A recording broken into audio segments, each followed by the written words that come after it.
New York City's mayoral race making national and international headlines. Mamdani, Cuomo, and Sliwa all facing off in a high-stakes race as everyone watching and, of course, waiting. We have team coverage of Election Day 2025. We're going to kick things off here in the city. And the mayor's race, Fox 5's Lisa Evers here with today's developments. She has been following this since day one. Lisa, what are the newest information on this? Well, a lot has happened this morning already, Bianca, and it's been a long and bruising campaign season, as you know, and one of the most closely watched races in the country.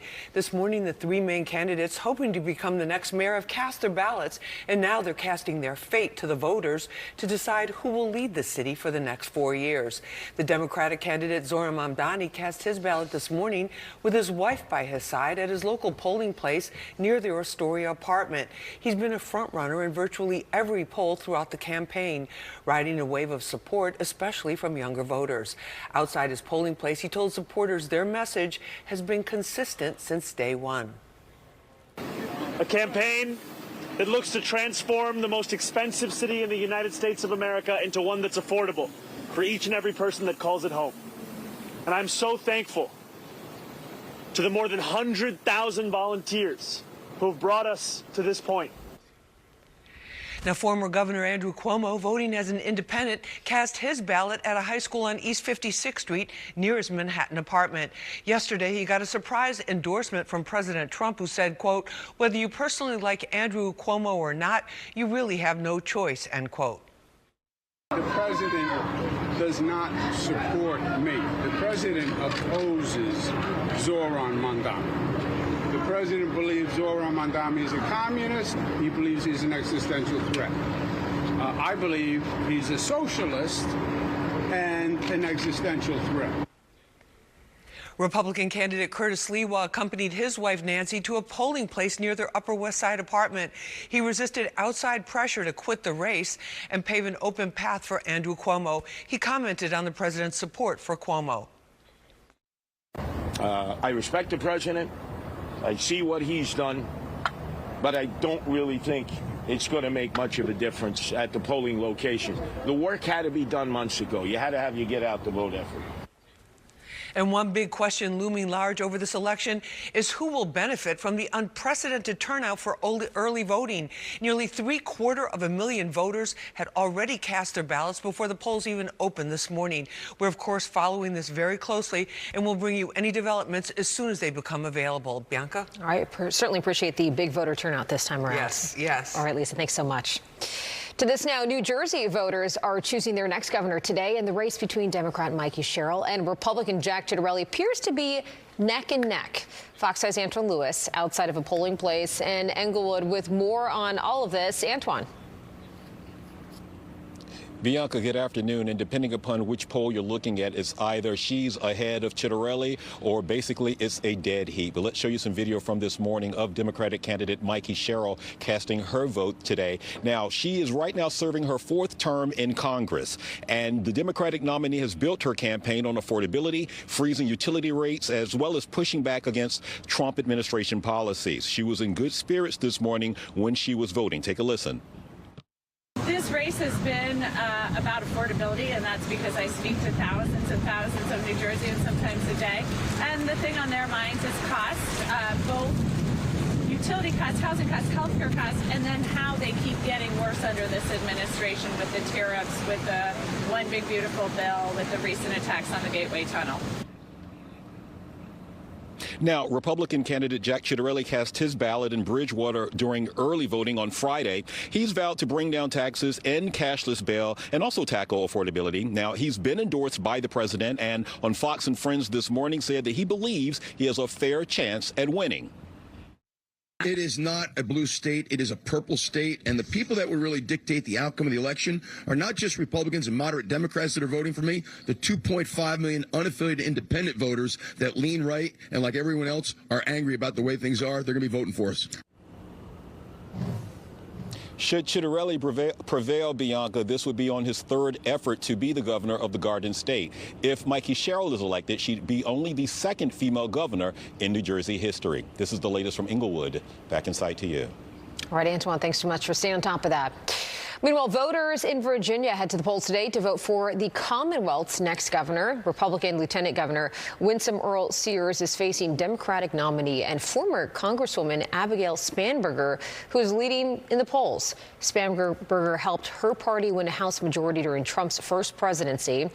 And if she was to win, she would become the first ever woman to lead the state of Virginia. Earl Sears also would make history as the first black woman elected governor. President Trump has not campaigned for Earl Sears nor endorsed her. However, former President Barack Obama hit the campaign trail this past weekend alongside Spanberger, trying to seal the deal.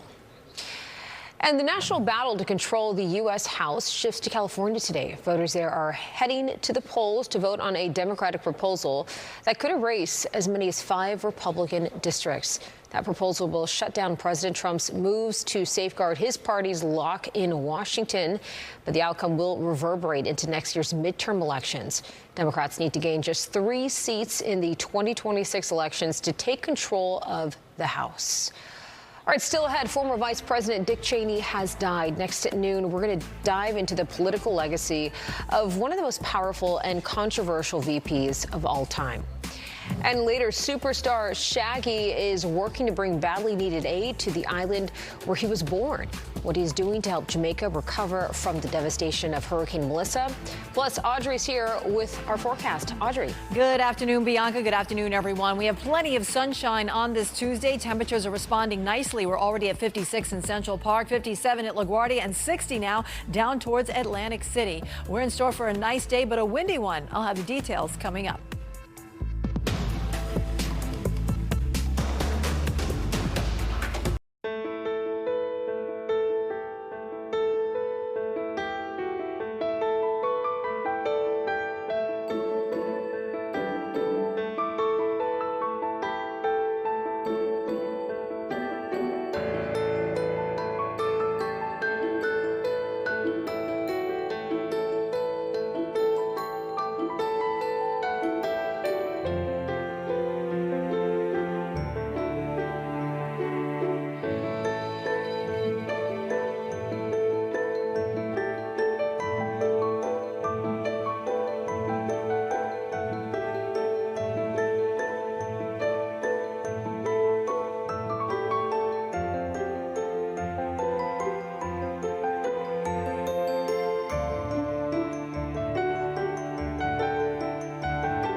Yours.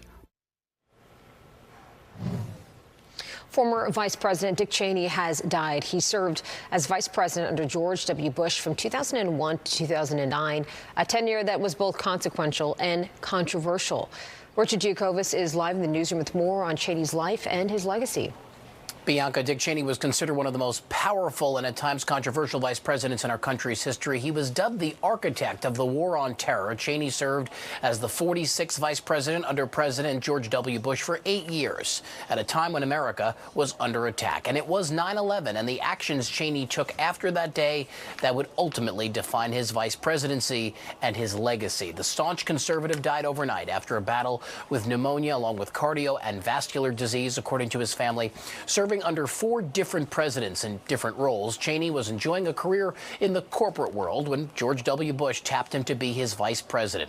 The GOP ticket defeated Al Gore in the year 2000. Less than a year later came the 9/11 terror attacks, Cheney authorizing the shooting down of any hijacked airplanes during that time. And in the days and weeks following 9/11, Cheney became a key player in the war on terror campaign, advising President Bush on military intervention in both Iraq and Afghanistan.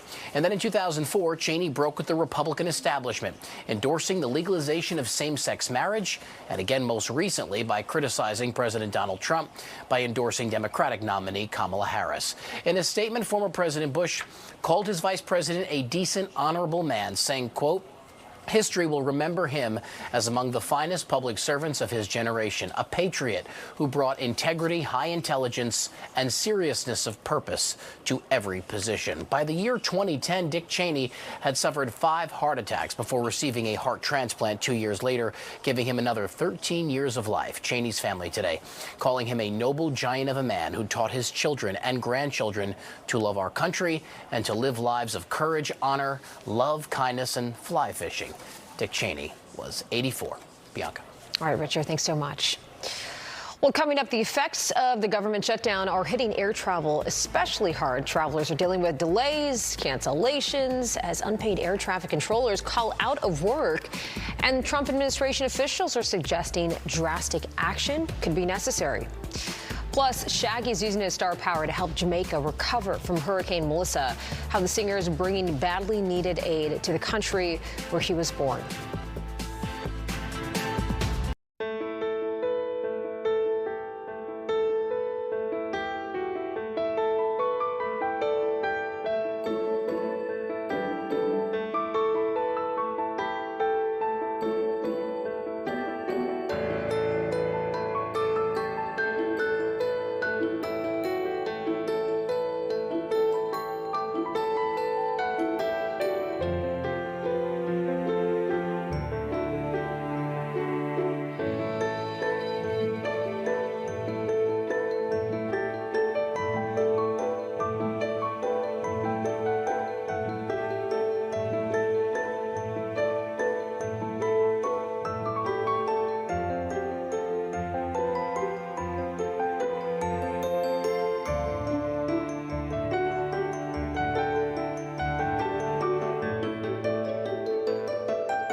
Well, Broadway musicians officially voting yes on a brand new contract, ending the risk of a possible strike. Their union, AFM Local 802, ratified the new 3-year contract with the Broadway League. It's retroactive to September 1st. It's going to remain in effect through August of 2028. This includes wage and health benefit increases, as well as strong contract protections.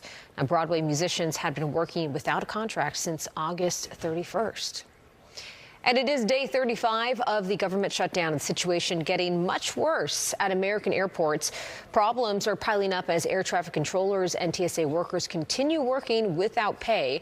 Many are calling out sick, leading to major staffing issues that caused more than 4,400 flight delays on Monday.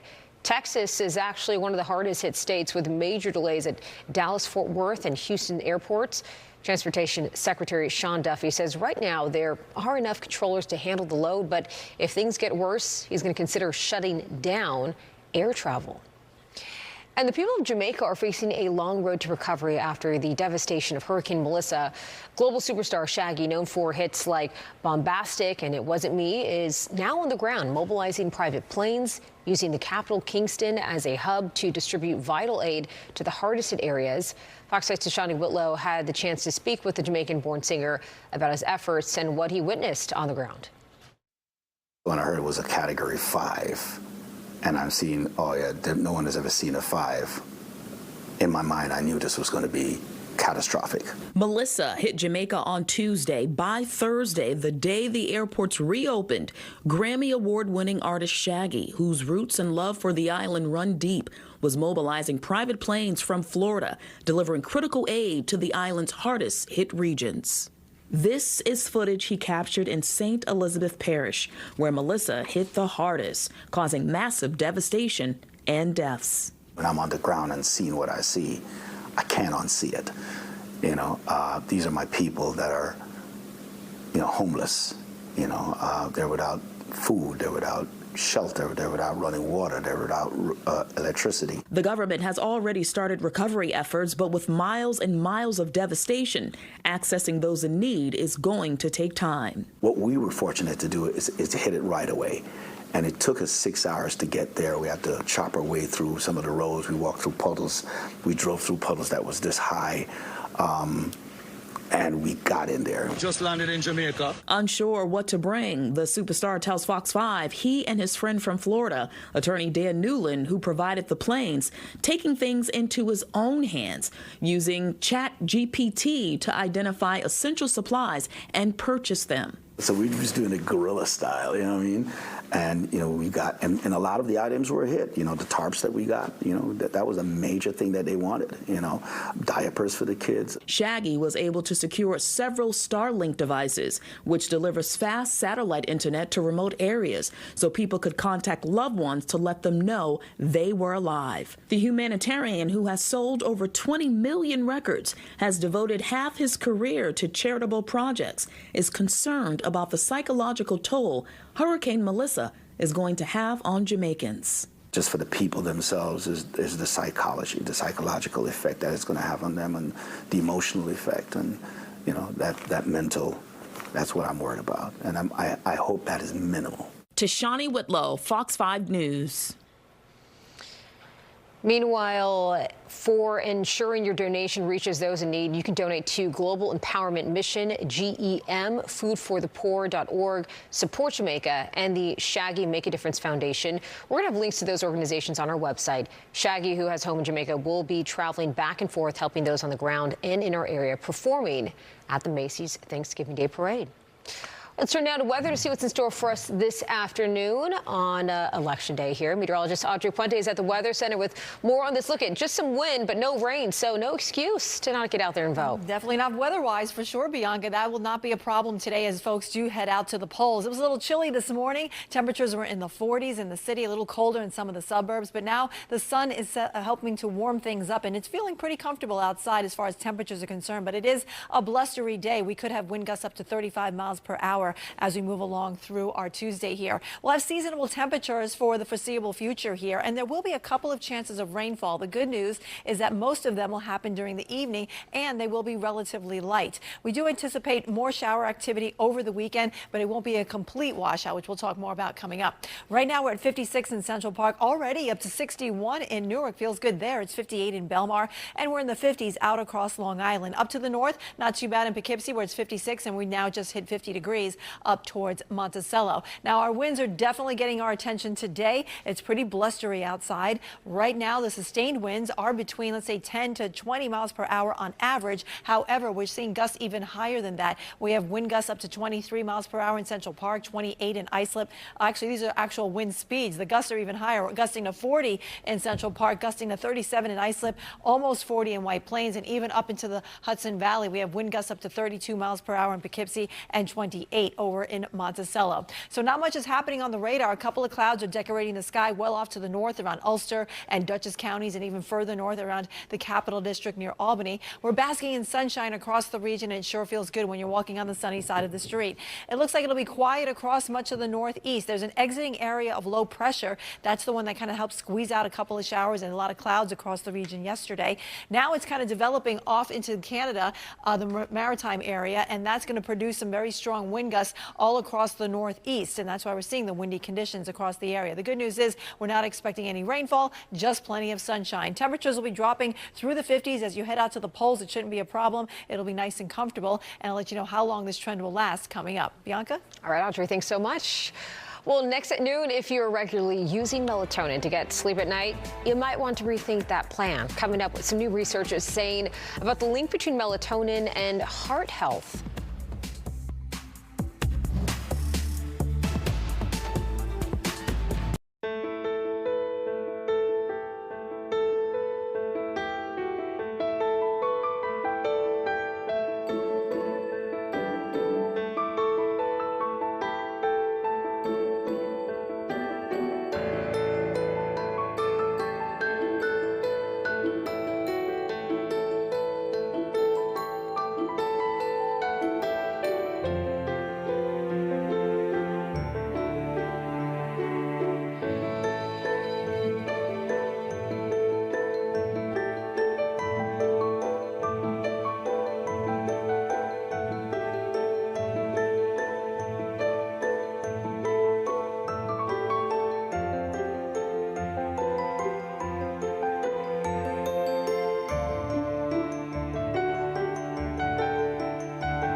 Well, listen to this. People who take melatonin for a year or more for insomnia have a 90% higher chance of heart failure. That is according to research presented at the American Heart Association scientific sessions. It also revealed melatonin is associated with an increased risk of hospitalization and even death.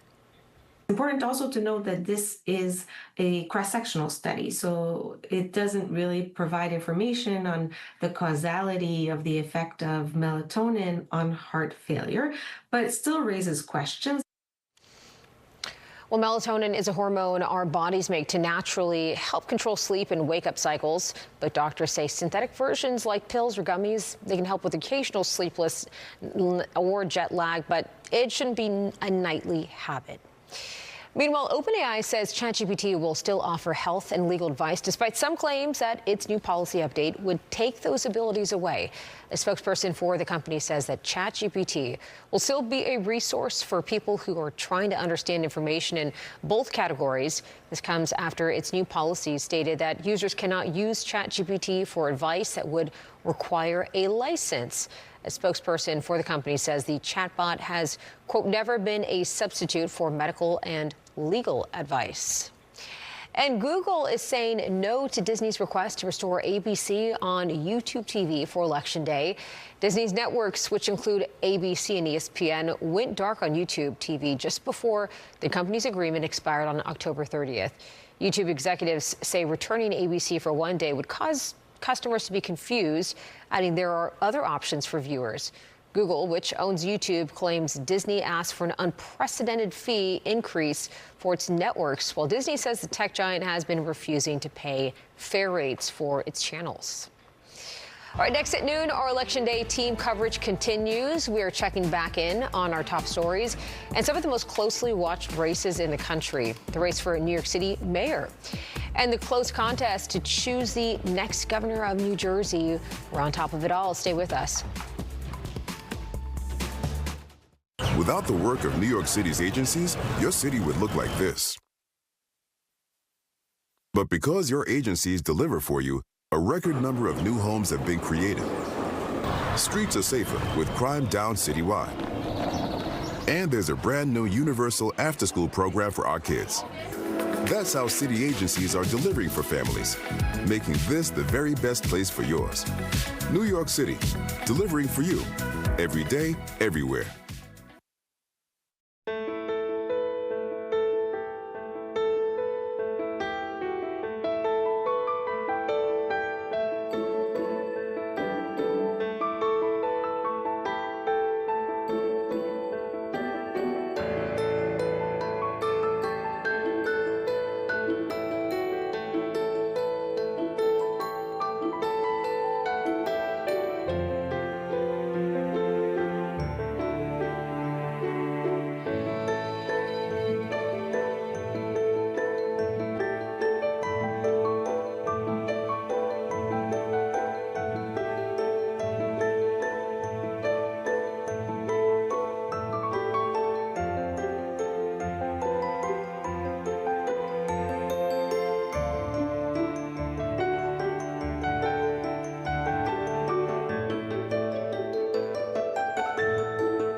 Fox. All right, it's 12:30 right now, and we are continuing our coverage of Election Day 2025. New York City's mayoral race making national and international headlines. Mamdani, Cuomo, and Sliwa all facing off in a high-stakes race that has everyone watching what will happen. Polling sites in New York City open today at 6 a.m. They're going to remain open until 9 p.m. tonight. And voters, well, you have until 8 p.m. in Jersey. And in Connecticut, you also have until 8 p.m. And we have a team of reporters covering all of this for you. So let's check back in with Fox 5 Lisa Evers. A long campaign season, some would say even a little turbulent, full of surprises, finally comes to an end today. Definitely. And the big question, one of the big questions, Bianca, is this voter turnout, because the early voter turnout was about 750,000 people. It's more than 3 times what it was in the last mayoral election when Eric Adams was running against Curtis Sliwa. At that point, they were the only 2 candidates. And then the question is, who does that really benefit? And then what are we going to see in terms of voter turnout today? Because in New York City, a lot of the voters come after work, so it really gets heavy at 4 o'clock. And some people are saying maybe we should be aiming for 2 million voters. There's about, just for perspective, there's about 5.3 million registered voters in New York City. Is there anything you can read between lines there in terms of that early voter turnout? Say that there was, I guess, an age gap there. There was a little bit more of an older, I guess, representation in that early voter turnout. Does that mean anything? Well, they're saying that the traditional thinking among a lot of the political pundits has been that older voters are going to go for a Cuomo or, to a lesser extent, Sliwa, who's always been in the 3rd position, and that younger voters are the ones for Mamdani. Now, there was a surge, though, of those numbers that we were able to get for about the early voting. There were a lot of first-time voters, newly registered voters, and those are younger, and they're being attributed to Mamdani. So it's too early to say who's really benefiting from this unprecedented turnout for early voting in New York City. But it's healthy for everybody because, you know. Yeah. The one, I guess, big takeaway from this is that we will continue to be surprised by politics here in the city, especially when we talk about someone who ran an incredible campaign like Zohran Mamdani, but also came out of nowhere. No, absolutely. And Bianca, he started very, very early. You know, he won that primary because he'd been, it's been almost a year nonstop for him with the campaigning. And also, I think he's going to be remembered. And even people that don't like his politics and don't think much of him as in terms of his, you know, thin legislative record, are saying that he really took the idea of social media, not just like post and boast, like, oh, we're here, I'm over here, but really turned the campaign season on its end, because they actually use social media to get people to volunteer. He had over 100,000 volunteers going door to door, canvassing. You could just hit a click, you know, click on X or on Instagram and find out where you could sign up that night. So it's a whole different, very dynamic way of campaigning that I think we're going to see more of here. I was going to say, I think this might have changed the way people are going to campaign in the future. Yeah, okay, absolutely. In terms of today, are you seeing or predicting, or have you heard about any kind of upset? I mean, we have seen the polls. We kind of know who's a clear front runner, but is that a possibility to be completely changed? I mean, the closest that we saw was one of the polls that Cuomo was within, the Atlas poll, Atlas Intel poll. It was Cuomo was just 6 points away from Mamdani. These polls have been shifting. It's always been Mamdani number 1, Cuomo number 2, Sliwa in a distant 3rd. But we'll see what happens with that. It's always possible, and a lot can happen because the big surge of in-person voting happens later today. Was there anything on the campaign trail that will stick with you as you move forward? You've covered so many things here in the city, but this race, unprecedented. But was there a moment that you're like, I'm never going to forget that? Well, I just think this whole thing, you know, the whole issue of Eric Adams, you know, dropping out, and the questions about that, and then the pressure that was on Curtis Sliwa to drop out. You know, saying get out of the way so that Cuomo can beat Mamdani. That's pretty unusual. Yeah, I mean, it is unprecedented, but it also is New York City, where things we can be surprised by so many things. Lisa, certainly appreciate your insight on this and for staying on top of it every step of the way. Thank you so much, Bianca. All right, let's turn now to this. In New Jersey, a tight race. Democrat Mikey Sherrill and Republican Jack Ciattarelli appear to be neck and neck. Fox 5's Antoine Lewis is in Englewood, where voters are making their way to the polls today. Antoine, what are you seeing at this hour? Well, Bianca, we can tell you here at the Graco Elementary School here in Englewood, we've been seeing a steady stream of people making their way inside to cast their ballot. We've also been engaging with a few of them just to talk to them about the issues that were on their minds as they went to the polls today. And we've heard the gamut. It ran the gamut, if you will. Public safety repeatedly coming up, as well as concerns about Medicare, about SNAP. We spoke with one lady who said she just recently retired, so she was definitely concerned about that. But then also there's the shadow of the president that's here. A number of people that we spoke with said that they had concerns about the administration's policies, you know, and that they were opposed to them. By the same token, we also heard from people who were in favor of the administration's policies. So we've been getting an even mix. Education also was on the mind of one gentleman we spoke to as he talked about, you know, his daughter starting school soon. So that's pretty much what we're hearing. And ultimately, as you know, the voters will have the final say, B.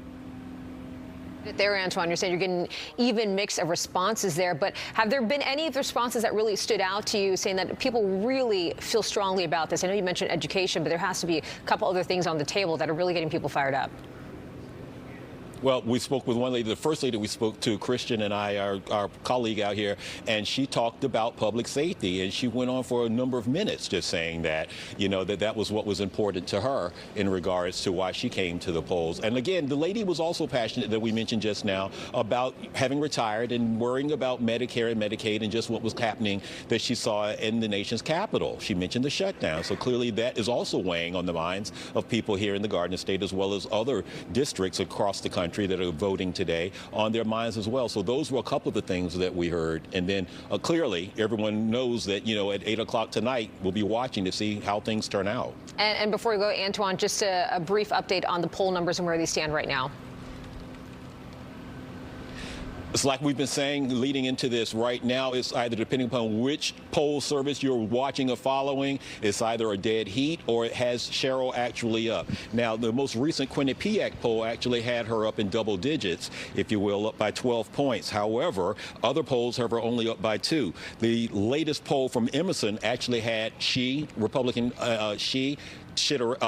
Mikey Sherrill and the Republican candidate Jack Ciattarelli basically even, you know, so, and that's pretty much been it. We know leading into today, a number of polls had her ahead, had Mikey Sherrill ahead. However, that lead shrank. You know, Ciattarelli certainly closed the gap there, particularly once he got an official endorsement from the president. So this one will go right down to the wire, Bianca. This is going to be a tight one, and we're going to stay on top of it, I promise you. I was going to say, you're going to be the first person that we're to reach out to you as soon as we know some results here. Antoine, thanks so much for covering this. Appreciate it.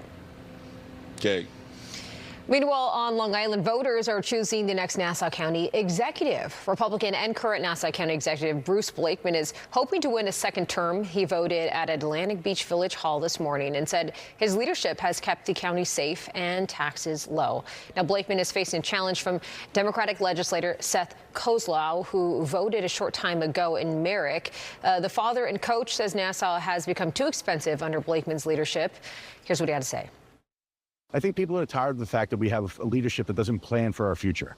And my whole concern is, you know, what you see behind me, my kids, right? I'm worried about their future and everyone else's future. And I don't think people want the politicians who just do performative acts. They want people who are going to actually work for the county. I feel very confident today that we will win because, again, we haven't raised taxes in 4 years. Niche Magazine said we're the most desirable place to live in all of New York State. We have a great record. We've gotten 7 bond upgrades.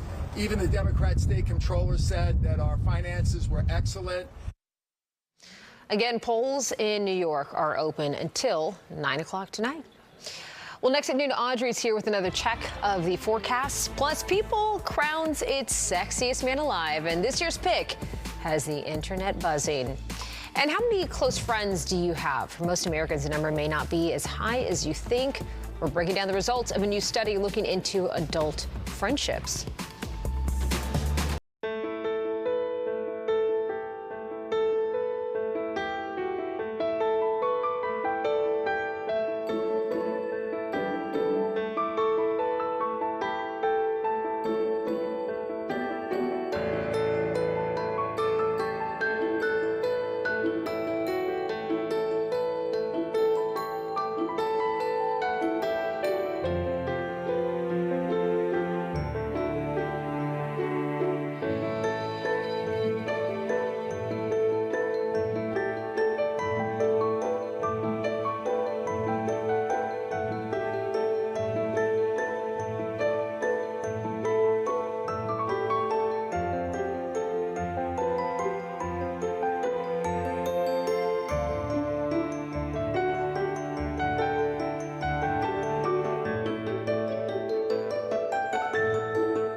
All right, happy Tuesday on this election day, 2025. Taking a live look outside right now of Lower Manhattan.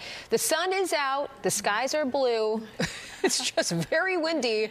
I mean, one of those days where it's like if you wear eye makeup, good luck. It's going to be running down your face. So you have to wear sunglasses. Yeah, for I sure. thought about that today and I said, wow, what a big mess up on my part. Look, even if you're not wearing eye makeup, Bianca, it is bright and blustery, so you want to have sunglasses anyway to actually protect yourself from the sun there. That sun is helping to warm temperatures up quite nicely, though. We're at 56 degrees in Central Park. It's 60 degrees now in Philadelphia, also towards Atlantic City. 54 now up towards Albany, and we're finding 50-degree readings through New England, as well as out towards Pennsylvania and western portions of New York. Everyone is experiencing a really nice and tranquil weather pattern on this Tuesday. The exception is just downwind of the Great Lakes. A couple of sprinkles are coming in across areas in upstate New York, but that's about it. We're going to stay dry here in the tri-state area.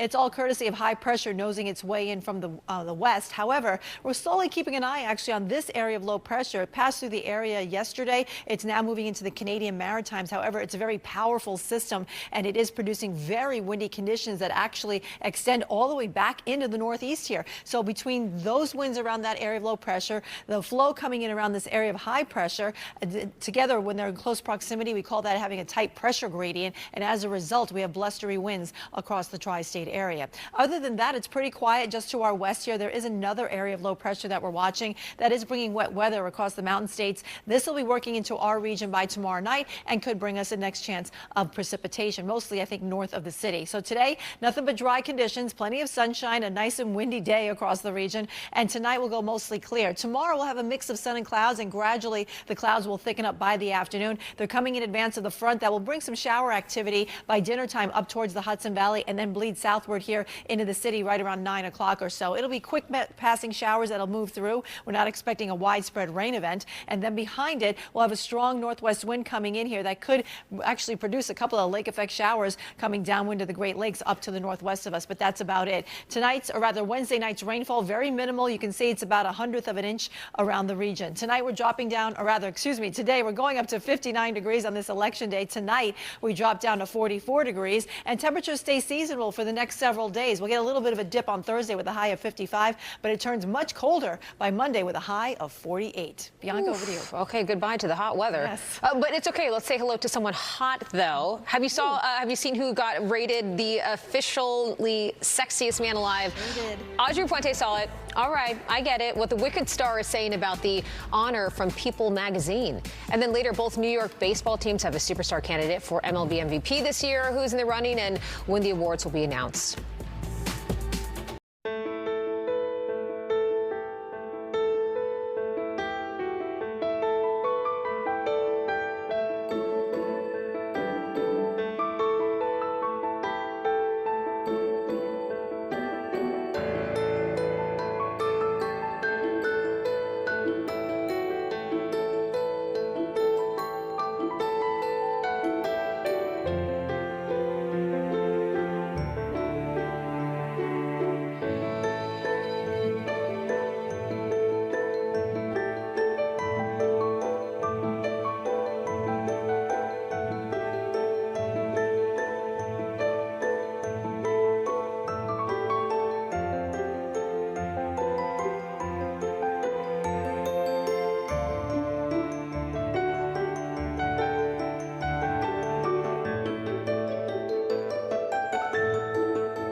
Fox Local. Well, People magazine names actor Jonathan Bailey as the sexiest man alive. The Wicked and Bridgerton actor follows in the footsteps of many other A-listers who have won that coveted prize, including Chris Hemsworth, George Clooney, and last year's winner, John Krasinski. Bailey responded to the news saying, quote, "Obviously, I'm incredibly flattered, and it's completely absurd." In the past year, Bailey starred in Wicked and Jurassic World Rebirth. He stars in the upcoming Wicked for Good, which comes out later this month. Gets my vote of approval. All right, world explorer and TV host Josh Gates back with new seasons of Expedition Unknown and Expedition Files. They're premiering this Wednesday on Discovery Channel. Ashley Dvorkin gives us a preview. Oh, my word. World explorer Josh Gates is back for a double dose of adventure with new seasons of Expedition Unknown and Expedition Files. Going up.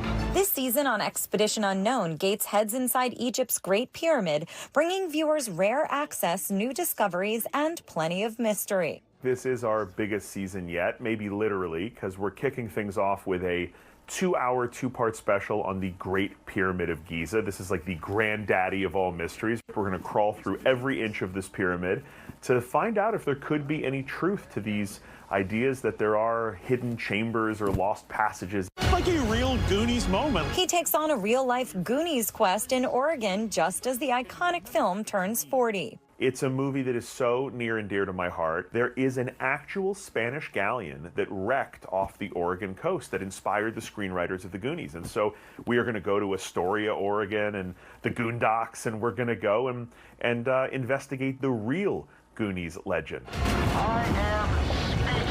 The show's endless adventures earned it an Emmy, and Gates says the win belongs to his team. There is a small army of people who make the show happen.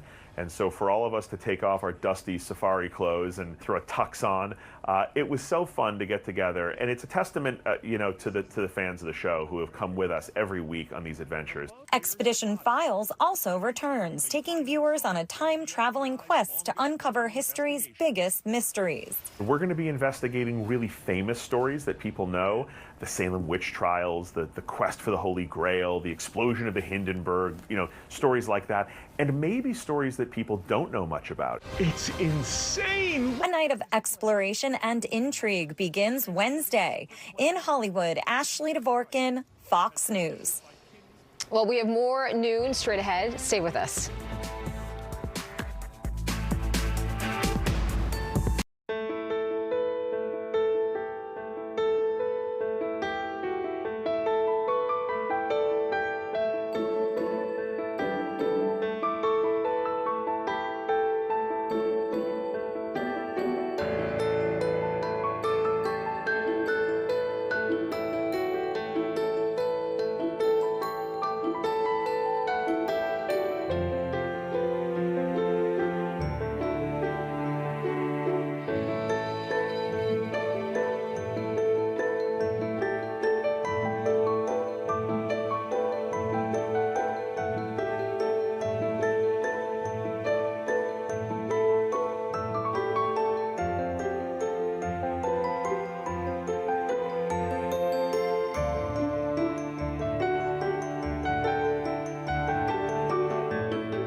Welcome back. Nassau County officially turns over property that will become housing for veterans. The Tunnels and Towers Foundation is going to tear down Island Park's Long Beach Motor Inn and build new 42-unit apartment complex for homeless veterans. But the nonprofit says the project will offer more than just housing. With 24/7 wraparound supportive services to occur there, including peer support, case management, entitlements assistance, employment assistance, financial literacy, budget management, legal advocacy, and a litany of other supportive services aimed at addressing root causes that veterans are struggling with and providing that platform of rehabilitation and reintegration back into the community. This new facility is expected to be completed sometime next year. And there's a new tool to help you find the best places to leaf peep in Central Park. The Fall Foliage Tracker has gone live. It is an interactive map that shows you where to find the most vibrant colors. Different parts of the park are rated based on 4 categories, ranging from no change to post-peak. The entire park is currently seeing peak foliage, which only lasts about 1 week. And a new report is shedding some light on adult friendships. According to a brand new study, the average American has only 4 people they consider to be a close friend. Fox 6's Duarte Geraldino is digging into the results. How many close friends do you have? Like 5, a couple. And she actually has more than most. A national survey finds the average American keeps about 3.6 close friends. That's down sharply from the 1990s, when about a third said they had 10 or more. Today, only around 13% can say that. Researchers say we lose roughly 1 close friend each year as life changes. When you're younger, you've got lots of people, large circles, and slowly, and this research shows us, you lose about 9 friends, over time. Dr. Peter Economou says fewer friends doesn't always mean worse off. Close friendships, no matter the number, can reduce stress, boost immunity, even help you live longer. But not having anybody to play pickleball with, close friends, that can be a sign of depression or anxiety. And one reason for shrinking circles in the U.S., experts say, is technology. I think the connection has become more difficult because technology is a bit of a barrier. By no means am I saying no to technology. I'm just saying moderate the technology. Researchers point to 4 main forces behind the trend. Time pressure. Busier lives mean less time for real connection. Technology. More screen time, fewer face-to-face moments. Mobility, people move more often for work or for opportunity. And there's a shift towards quality over quantity. Fewer friendships, but deeper ones. I don't know what I would do without my friends, Sometimes they're the only people you know. Sometimes they feel like family. Studies show men lose friends faster. Women are more likely to keep deeper, longer-term bonds, while men's friendships often revolve around activities like sports or work that fade over time. Just knowing that they'll have your back and that you'll have theirs, it goes a long way. Friendship, psychologists say, is one of the strongest predictors of long-term happiness because in the end, it's not how many people you call friends, but how often you show up for each other. Duarte Geraldino, Fox 5 News. So true on that last part.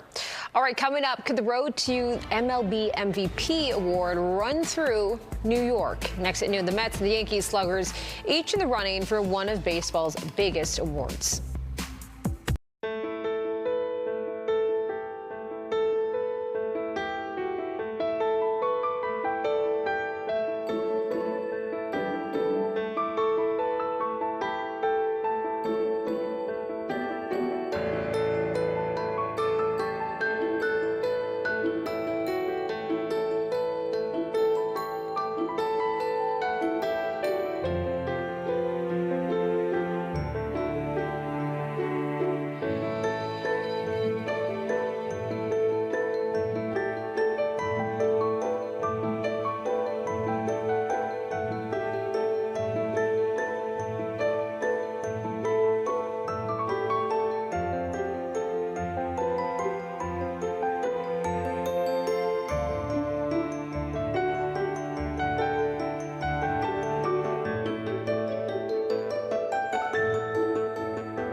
Fox. All right, Yankee captain Aaron Judge and the Mets' Juan Soto are both in the running for Major League Baseball most valuable player. Judge was the American League MVP in 2022 and 24. This year, he's up against the Seattle Mariners' Cal Raleigh and the Cleveland Guardians' Jose Ramirez. As for the National League, Juan Soto up against the Los Angeles Dodgers' Shohei Ohtani and the Philadelphia Phillies' Kyle Schwarber. So this is the third time in Soto's career that he is an MVP finalist, but the winners, they're going to be announced next week. All right, before we go, we want to remind you we're going to have continuing coverage throughout the day and all night long. Tune into Newsroom Live on the free Fox Local app starting in just a minute at 1 p.m. We're going to have more on the race for mayor and the hotly contested race between Zoran Mamdani, Andrew Cuomo, and, of course, Curtis Sliwa. We're also closely monitoring the race for New Jersey governor and the close contest between Democrat Mikey Sherrill and Republican Jack Ciattarelli. Well, that is our show. 25 Words or Less is up next. We'll see you soon.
Five, four, three, two, one.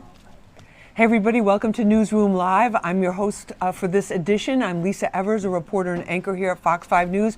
You're looking at a live video here of a polling place in New York City on the Upper West Side. It's election day here in New York City. Race for mayor going on. New Jersey, big race for governor there. And we're going to talk about all of that with my colleague Richard Giacovas, who's here, also a reporter and anchor here at Fox 5. But first, let's remember Dick Cheney and talk about his passing a little bit. That was a big one today. Yes. I think a lot of people didn't expect that, despite him having so many health problems throughout his adult life. As controversial as he was, Lisa, I was reading a lot about him today, and he was so consequential during 9/11. Yes. And that time period, and there were people who disagreed with him, more people than not, in advising the Bush administration at the time to go into Iraq, claiming there was weapons of mass destruction, which turns out there wasn't, and they felt like it was over exaggerated.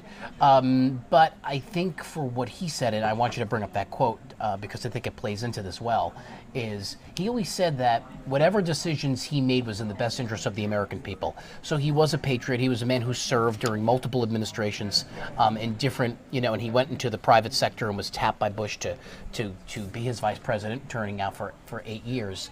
But he always said this was all what he felt. What he wanted to do was to protect the American people. That was his goal as vice president. And I think that was his, that was his strength, and that was his, he took a lot of criticism for the positions that he did take. But one of the quote that I heard that we were talking about was Cheney in his own words saying, "I don't care what people think of me. I know what my job is. My job is to protect America."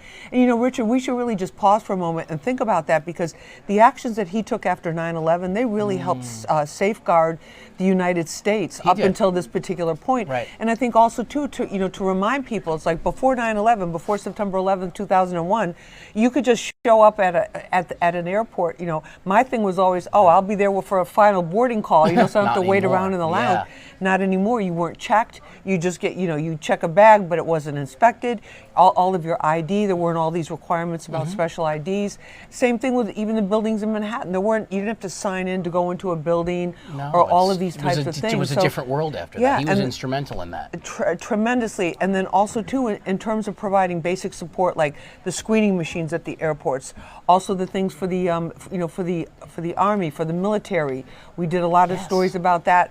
That he just in terms of infrastructure that wasn't controversial, but it was very advanced for that particular time. I mean, now all these things to us are, second nature. We're used to it. It's like we don't think twice about having somebody wand us or step over here and very different. Like that type of thing. But he helped President Bush at a time when the country was feeling very vulnerable, to really create a system of protection.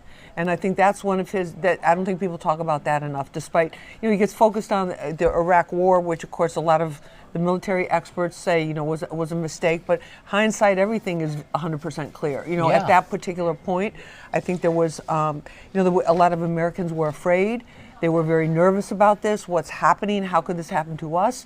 And he was really there. And President George Bush, from what we were hearing at the time from reporting, was, he basically said, "Listen, let's do what we need to do. Let's do everything we need to do." So true. That we have within our power as the executives, as the CEOs, basically of the country. Yeah, his military. And his military intervention was what he felt at the time was in the best interest and what needed to be done exactly at that time. It was an unprecedented attack, so he had to do that. And then he also broke with the Republican establishment when he endorsed legalizing same-sex marriage, and then he also broke away and didn't support President Trump and endorsed Kamala Harris in this last election year. Right, and he said, he was quoted that he thought President Trump was a danger to America, which others of his critics have said too. But pretty remarkable for a man with his career and his track record. And he was very conservative too. Exactly. Said that. Exactly. But speaking of elections. Oh my gosh, there is. See, I segued. I see what I gave it. Did you feel this when you came into the state? And we're doing this all, guys. It's the Super Bowl of for news. Right. Let's take so. Let me just ask people watching. If you're watching us on YouTube, my YouTubers, you know how I like to do it with you guys is just ask us some questions, make some comments. I got Richard here too. You want to talk about the New York City mayoral race, which everybody's talking about, not just here in New York. Oh yeah. You see the candidates right there. Oh, in the Zoran suburbs, Mamdani. they're talking about it too. You got Andrew Cuomo there. You got Curtis Sliwa there. And I think that, we'll take your comments if we can, if you get them in here real quick. If you have a question or comment, we're going to try to read those and get those out to you right now. Isn't there a buzz in the air today, though? There is. Yeah, I think because I think everybody's wondering, like how, you look at the polls and it's always like, all right, do we really believe this poll? Do we really believe this poll? The polls are tightening. It's getting closer as the election day approaches. Is it, I always say, like, I've never been polled. I don't know if you've ever been polled. No, we've never been polled. So that's what you wonder, how truthful that is. But then we're probably not answering numbers we don't recognize. Well, that is true. And that's, and then you'd hope that people are honest when they're polled. Right. But I think this is, at least between Mamdani and Cuomo, this seems to be anyone's race potentially at this point. Well, and exactly. And I think the thing that's so interesting too is that there's a bunch of things. It's unprecedented. I mean, we had nearly 750,000 people show up for early voting. It's like the highest. That's the thing. Yeah. That's it's like insane. Such a turnout because people really care. Yes. And I've gone out. I'm sure you have too. And we do this thing called Pulse of the People, where we try to go into the 5 boroughs and talk about how people feel about the race. And it's usually in elections that, maybe aren't as big as the mayoral election here in New York City, people don't necessarily say, oh, I'm going to vote, I'm going to vote. This time, every single person I spoke to was like, oh yeah, I'm going out to vote. I'm going out to vote. This is very important. I'm going out to vote. And I think that it's translating into today, early voting and now actual election day. Okay, here's a YouTube. Question. All right, what are the vibes around polling booths compared to previous election days? Well, I think we're crowds. They crowded. Yeah. Crowds, and you see Curtis Lewa and his wife there. They're voting. They're going through there. I think that the vibe. We'll really see what's going on later on this afternoon, because Richard, how people show up. More, the in-person people come a lot after work, and then the New York City polls are open a lot later than a lot of other other areas. They're till 9 p.m. Mm-hmm. So people have plenty of time to get home, and that's because basically a 5-mile drive in New York during rush hour could take 2 hours. Yes. So if you're driving, with our traffic, you need time. We'll see. Like when we finish tonight, because we're in the day shift. We'll go vote after work. Exactly. I'll vote in the suburbs, but you'll vote in the city. And then I think if you didn't do early voting, I did early voting. Oh, you did. Okay, so you're done already. So you don't have to deal with all these crowds. No, but the early voting thing is going to be there's going to be a lot of analysis of it too, because afterwards there already is. But it's also because the early birds were a lot of senior citizens and a lot of walkers and a lot of were out there. But there were also, according to some of the reports and some of the analyses from the Board of Elections, the little that they let out, was that there were a lot of first-time voters who are being attributed as to younger and also to being motivated by Mamdani to show up at the poll. And then there's this 2 million number, this 2 million goal. Have you heard about this? Yeah, where they're like, let's get 2 million New Yorkers. Now, just keep in mind too. I mean, will we really get 2 million? I mean, that would be amazing. That'd be like the size of the entire city of Los Angeles. I think if any race is going to do it, it could be. It's going to be this one. Yeah. Absolutely, Seems that way. And the 2 million is significant because we were doing a story yesterday for the 5 o'clock news. So I was looking up all these numbers. Yeah. There's 5.3 million registered voters in New York City. So even if 2 million show up, that's like not even half. Yeah, right. It's less than. But it's very, very possible. Another question: who will have the best election watch party tonight? Oh wow, that's well. I'm gonna say, I think we will. It's gonna be right here on Fox 5. Yeah, we did. That's a good answer. It's gonna be right here on Fox Local. Great answer. Yeah. Okay, we got. Okay, so because we're streaming, right? So we start at 4. Right. And we go all night long. We're gonna be going all night long. The party on air. It's on and popping right here on Fox Local and on the Fox 5 NY YouTube. Party. No, but I'll tell you specific with the candidate. But there's one thing you mentioned: partying. Okay, so over the weekend, and Mamdani, he's initially people were trying to dismiss him. He's a social media phenom. It's not. This is not real support. His social media game and strategy is so much deeper than that. He had all over X during the campaign. If you want to volunteer, you could literally click on, get the locations. There's so many locations. He said today he had over 100,000 volunteers, but over the weekend, Richard, there's this thing that popped up on my feed on TikTok and on Instagram, and I'm hearing a DJ in a fairly small but packed nightclub is playing Mayor Adams' theme song, New York, yeah, right? He walks out to that, yeah. But Mamdani was there at the club, and everybody's partying. They have their hands like Lisa would know this. Party over here, and then the caption was the person who posted the caption was, "We need a mayor who can work as hard as we do and party until 2 a.m." And he was out there, but it's the fact of, he really, in a lot of ways, I think whatever happens, at the end of tonight, when we hopefully will know who the winner is. Yeah. He's changed the campaigning game everywhere, especially in New York, forever. Oh my goodness, forever. Yeah, I mean he is. Oh, here's another one, Lisa. Okay. People are going to do watch parties even in Florida. Really? Okay. Wow, that's all right. crazy. Are you hosting one? Yeah. Maybe we should fly down. We have time.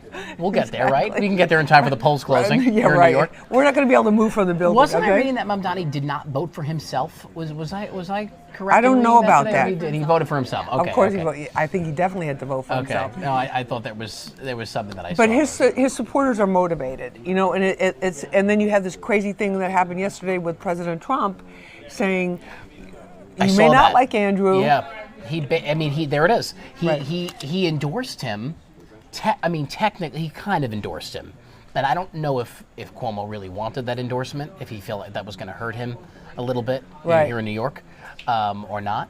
But you know, I wonder if there was talk about if he even wanted him to do that or not. No, there has been a lot of the political experts have been talking. Yeah, talking but about if his that a lot. campaign actually wanted that, you know. No, like I don't if think they did because they wanted to say, oh, he's the one that can stand up to President Trump. Right. But on the other hand, remember, he did during COVID. Because remember when it was like, you know, a can of Lysol or hand wipes were like, this was the most difficult thing to find. The PPE, remember? Yeah, we were they like did going, not get along during COVID. But he fought with Trump and then was like, we have to get this PPE. He had to, somebody had to go to China to get it and, you know, bring it here for New York for all these first responders who were being exposed to it. Here's Cuomo voting. He voted on the, for those of you watching us in the New York area or who know the New York area, was voted near his apartment on the east side of Manhattan. This is a high school on East 56th Street in Manhattan. This is where he was voting, and he's just basically, you know, he tried to get Curtis Sliwa out of the race for a long time, which is another unprecedented thing. Yeah, I mean, but he's I can't remember any race. Can you remember any race where they've gone like, you need to leave so I can win? And, you know, and I mean, his answer was applauded by a lot of his supporters when he was like, well, tell Cuomo to get his own votes. He doesn't need mine. Right. Tell him to go get his own if he wants to win. You know, and a lot of people applauded him for that because they liked the fact that he was sticking to his guns and staying in the race. So it is, I guess it's either of those two games. Right, it was going to be Cuomo, I guess it would not be Mamdani, Sliwa's game. I guess it would be a major upset, but I don't think that's going to happen. well, you never know. I guess you never know, right? It's all never, the more reason to watch us all night, so you can find but out. I think the thing that's really, one of the things I think that's really, really great about this, I hope the in-person voting trend of like a big turnout, you know, mirrors what we saw with the early voting turnout, because I think the bigger the turnout, the more secure people feel in what the results are. So That's it's so not true. like, right? Yeah, because yes, I think that it adds to it. You know, I don't even know what are the latest numbers out of the Board of Elections of how many people early voted. What was We didn't get numbers for in person. Oh, you mean for the total early voting? Total early voting. Was over 750,000 people. That's a lot of people. That's a lot of people. For example, to come out in early voting. when Eric Adams, this is 2021, right? As you know, we're coming on the other side of COVID. 2021, there were over 100,000. It was under 200,000. So That is true. Look at that huge difference. Well, maybe we're motivating some people if they didn't get out and vote yet. Right. We're motivating you to go do it today. No, absolutely. Exercise your right and do it. No, absolutely. Regardless of who you vote for, get out and vote. And the It's Board of very Elections, important. they've gotten better. Yeah, they've gotten better with the voting and speeding the voting. Yeah, it's and pretty quick now. Yeah. You know, even if there is a line, you know, don't get It's discouraged moving. by the line. Right. The lines now with so much early voting, I've noticed that the line. Yes, there are lines, but it's not as bad as it was. You know, when early because it voting used was to be not like, a thing. what's your address? What's your yeah. ID? Now and then it's they're electronic. going through these books that look like they're out of a Harry Potter movie, like these gigantic books. I kind of liked it though, I because kind it of was like an it too. experience. It I remember was. as a kid going, you know, and my dad would take me into the booth and we would pull the lever, and it was so exciting for me as a kid to just go and vote.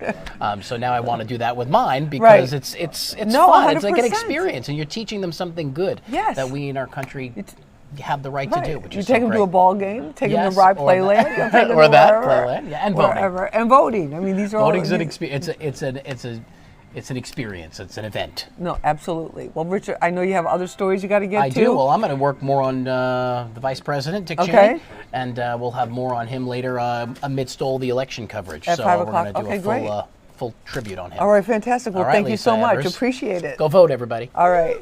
Richard Giacova is our Fox 5 news reporter and anchor here.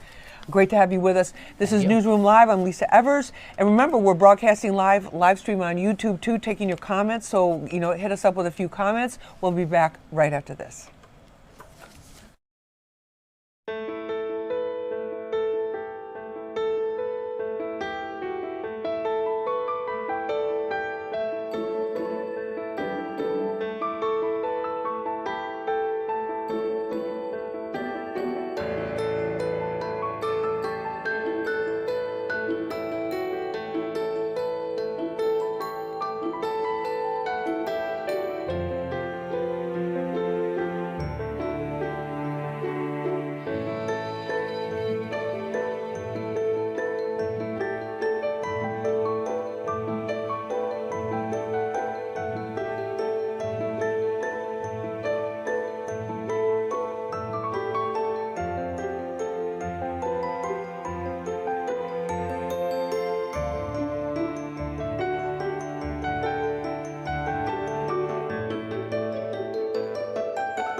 Hey everybody, welcome back to Newsroom Live. I'm your host for this.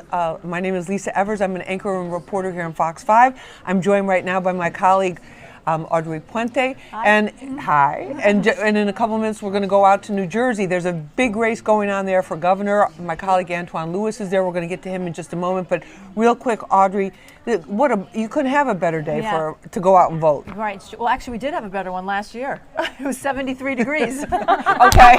But for the mayor's Only race, you would know that. Yes, I'm thinking like November snow, the big usually puffer coat. we do, yeah, but last year was the second warmest election day, but today not too bad. We're looking at highs in the 60s.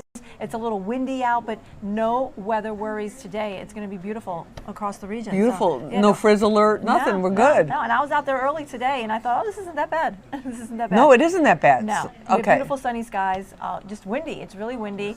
Looks like we'll stay seasonable for the next several days. A couple of chances of rain here and there, but not today. So no one should have any problems going out for voting as far as weather's concerned. That's fantastic. You can't blame us this year. No, we're not going to blame you on that. No, this is great. No, okay, fantastic. Anything else we need to know about the weather? Because I know you got to run. You're like on. You know, we're really in a nice pattern here. It looks flat. I mean, fall foliage is in full bloom right now. We're in peak of the season, so you want to get out and see some of that color. It's a beautiful fall. Yeah, it's a nice day. Get out and walk around if you can. If you have to wait in a line, it's really not that problematic today because it's nice and comfortable. Right. Just albeit a little windy and nice and dry for the next several. Tomorrow night we could get a few showers, but that's about it. All right, we'll worry about that tomorrow night. But today looks that good. could change. It's tomorrow, could still change. Today the weather's as beautiful as you, Lisa. Oh, it's as beautiful as you. Thank you, Audrey. All right, great. I know you got to run, so I gotta do an interview. okay. And I'm going to switch positions a little bit here, and whatever you got to do, and then we'll get over to Antoine. Okay, we're live. That's why we're doing it like this. Unless you want us to take us a little break or no. No, let's go. We're good. Let's go right to Antoine. Okay, let me get over here. Audrey, thank you so much. We really appreciate it. Well, like everybody's got so much on their plate right now. YouTube guys, let's hear from you. Okay, New Jersey. There's got to be somebody watching from in New Jersey there. We're joined right now by my colleague Antoine Lewis. He's also Fox 5 News anchor and reporter. And Antoine, thank you so much for making time for us. I know you've been running around like crazy there in Jersey today. What's the whole vibe like in New Jersey? Is there a lot of excitement? Because it's been like a neck and neck type of race, right? I don't hear him. Which poll that you are watching or looking at, Lisa, right now, it's either a dead heat or Cheryl is up, again, depending upon which poll, either by double digits or a very small single digit. And we can tell you as far as voting and how that went, let's show you some video of Mikey Cheryl from when she was voting in Montclair this morning. And just to tell you a little bit more about that, she's serving her fourth term in Congress right now, and the Democratic candidate whom she is has built her campaign addressing issues of affordability. She's saying that she's going to freeze utility rate hikes, as well as she's been pushing back against the Trump administration's policies. And she was in good spirits this morning when she was casting her ballot when our crews caught up with her in Montclair. Now, as far as the Republican candidate, Jack Ciattarelli, let's show you some video of him. He actually cast his ballot. He voted last Friday during the early stages of early voting. Now, as you know, he was recently endorsed by the Trump administration. He's also vowed to bring down taxes as well as end cashless bail and also tackle affordability. And he believes that he has a fair shot at winning, despite, him basically having always either been trailing or still significantly short, to some degree in the polls by the Democratic candidate, Mikey Cheryl. But if you were to ask me what we've been hearing from people here that we've been engaging with, where we are in Inglewood at this elementary school, which is also a polling site, a polling precinct, Lisa, the things that have been coming up, public safety repeatedly, the rhetoric, if you will, coming from the national discourse in regards to policies. The political rhetoric is also talked up. This was a big one. We spoke with one lady who just recently retired. She's worried about Medicare, and benefits moving forward. So these were some of the things that the people we've talked to. We've ran the range as far as trying to get reaction. Some are our generation, some are ahead of us. And then we spoke to some of the younger ones, just about the things that were on their mind and what brought them to the polls today. And these were the things that we were hearing. Public safety being really big. And the other big talk, Elisa, as you might imagine, Trump administration policy. So there is a shadow of the president here in the Garden State on this election day. And Antoine, in terms of the turnout, is there any sense yet of the turnout, how strong it is? Only here can we say that we've seen a steady stream. We still have to check what the other counties, there are 21 in New Jersey, that what those numbers are showing. But we have seen a consistent stream in the, Christian, we've been here like, what, 2 hours, 2 or 3, yeah, in about 3 hours or so that we've been here. And again, we've been engaging with people. Some wanted to talk, some didn't want to talk, but those that did certainly didn't hold back in telling us the reasons that they were concerned and the reasons that brought them out to do what they're supposed to do as Americans, to vote, to cast their vote so that their voices are in fact heard. And Antoine, in terms of the affordability issue, you know, we've talked, and you've reported on it many times too as well, the affordability issue in New York City is, a lot of it's around rent, a lot of it's around transportation. When you say affordability in New Jersey, what are the kinds of things that you're hearing people are concerned with there? Utility bills, that's the one that keeps coming up. Cheryl has focused on it.